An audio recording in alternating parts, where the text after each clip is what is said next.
Oops! Break muna po tayo ngayon sa ating pagpe-prepare for the new normal dahil meron pa po tayong hindi nagagawa for the school year 2019-2020 at napakahalaga din po nito.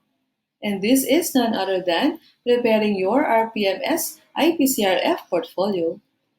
Hello po sa inyong lahat, I am Ma'am Lilette and today po, I'll try to help you understand our means of verification or MOVs. Lahat po na i-discuss ko ay manggagaling sa RPMS Updated Manual for Teachers and School Heads. Ang ating pong RPMS ay may 13 objectives. 13 objectives po ang inaasahan ng kagawaran ng edukasyon na i-perform natin sa loob ng isang taon. Kaya po ang focus natin sa ating discussion ay ang mga objectives, ang mga means of verification or MOVs, or ang mga documents na magpapatunay na ginawa nga po natin ang mga objectives na yan, at how do we get a score of 5 or outstanding. Again po ang ating focus, objectives, MOVs, and how do we get a score of 5. Mag-start po tayo sa mga objectives na nagre-require ng same MOVs, and these are objectives 1 to 7. Ang objectives 1 to 7 po ay tungkol sa ating pagtuturo. For example, how do we teach across the curriculum? Do we give engaging motivations? Do we use differentiated instructions? How do we manage our class?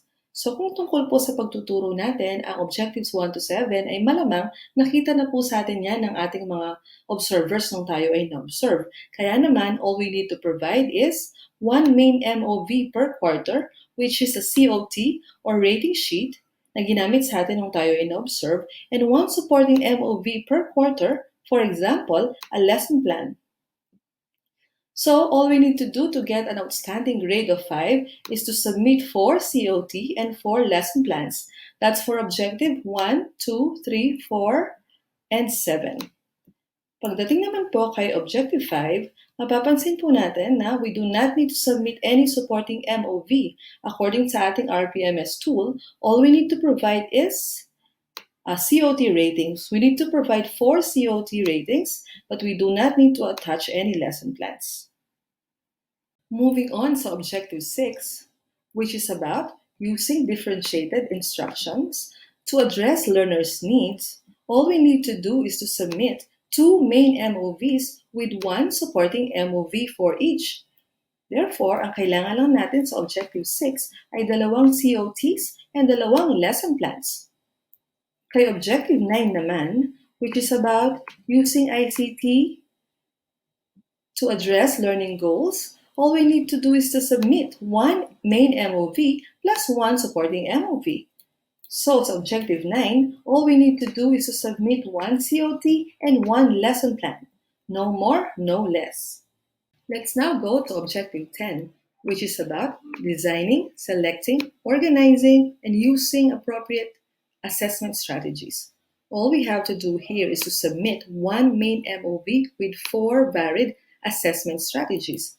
For example, 1 periodic test with DOS, 1 lesson plan, a diagnostic test or summative test, and performance task with rubrics. Now going to objective 8, which is participating in collegial discussions or ang pakikipag-usap natin sa ating mga colleagues to enrich our teaching practice. All we need to do is to participate in 4 LAC sessions, meetings, or FGDs. And to prove our participation, we need to attach 4 minutes of the meetings and 4 proofs of attendance. And now, for objective number 11, which is about how we monitor our learners' progress and achievement, we need to submit 4 kinds of different acceptable MOVs. Ito yung magpapatunay na minomonitor natin ang achievement ng ating mga estudyante. For example, a compilation or summary of written works of 1 student, periodic tests with TOS and item analysis, grading sheets and class record, and others. Moving on to objective 12, we need to prove that we communicate promptly and clearly sa mga parents or guardians ng ating mga learners, and we need to submit 4 different kinds of acceptable MOVs here.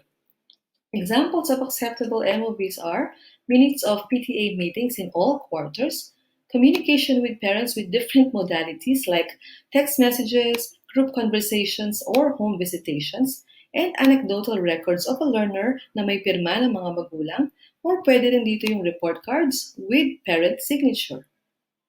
Finally, pwede pa po natin i-increase ang ating rating by having some plus factors.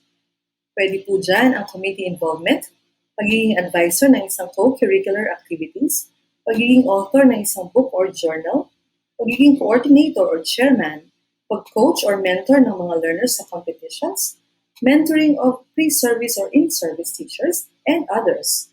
Remember, we only need to submit 4 different kinds of objectives or acceptable MOVs to have a grade of 5 or outstanding.